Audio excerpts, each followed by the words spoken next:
In the current debate regarding radicalization and extremism, we hear a lot talking about Islamism on the one hand and far-right extremism on the other hand.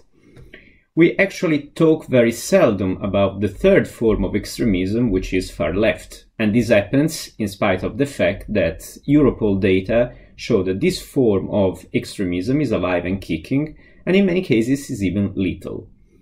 Why does this phenomenon occur? Much has to do with the sort of intellectual complacency towards the extreme left, often viewed as a sort of romantic, noble idea for furthering the source of humanity. A recent case that I can mention comes from my country, Italy, and is the case of a terrorist named Cesare Battisti that killed 4 innocent people and was protected for decades by intellectuals for no other reason than for being a communist and acting in the name of communism. This phenomenon occurs also at the policy and scholarly level. For instance, a document recently released by the European Union and the Council of Europe called Youth Work Against Violent Radicalization argues that far leftists do not act against democratic principles. Now, this could open the Pandora box of what democratic means, and it's a discussion that the followers of European Eye on radicalization should know very well, considering the qualification of democratic that Islamist groups like the Muslim Brotherhood claim and often enjoy. The fact is that all extremists claim to act in the name of the people, or what they mean as people.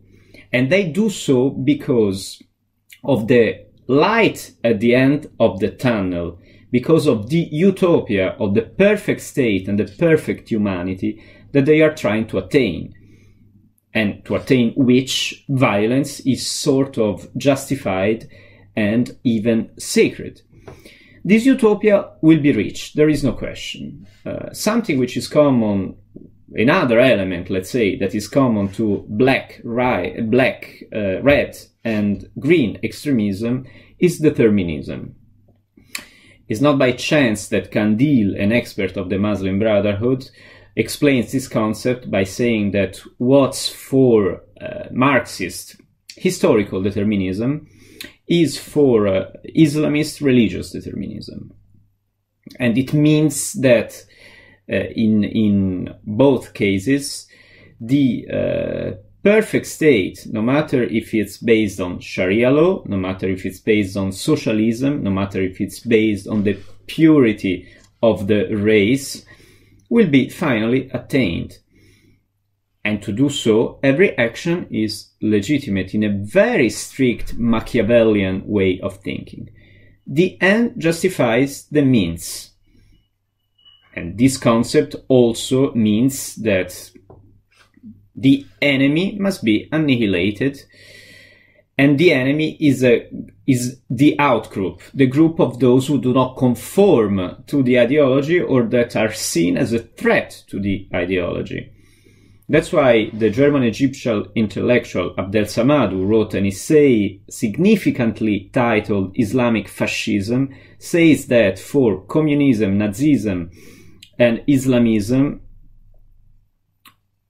a certain way of liberal democratic life is a threat.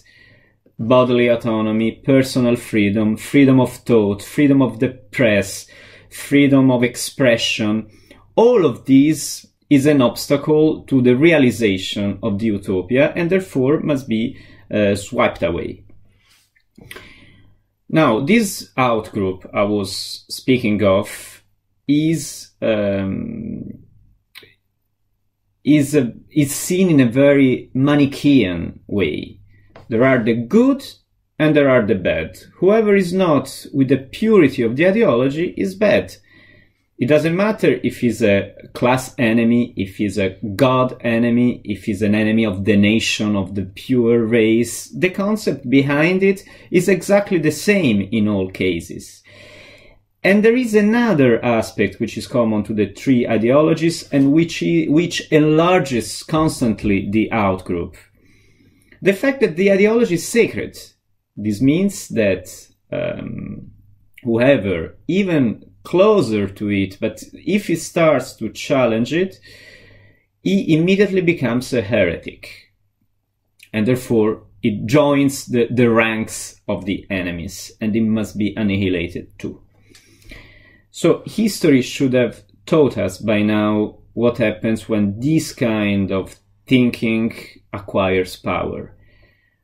Nazism, communism, Maoism, Pol Pot, the Islamic State. No matter what is the ideology behind it, we see these common patterns always established, and the victims are always the same, the outcast, the outgroup. Whether Jews, Roma, homosexuals, Kulaki, class enemies, Yazidi, Christians, Muslims, it doesn't matter, because their persecution is justified by the same way of thinking. On the basis of these historical examples, we should have learned that we should never forget the Kantian principles to treat human beings always as ends and never as means. It is never legitimate to persecute individual men and women made of flesh, blood, thoughts, feelings in the name of the construction of the perfect man with a capital M. And it doesn't matter if this is commanded by a green, a red, or a black book.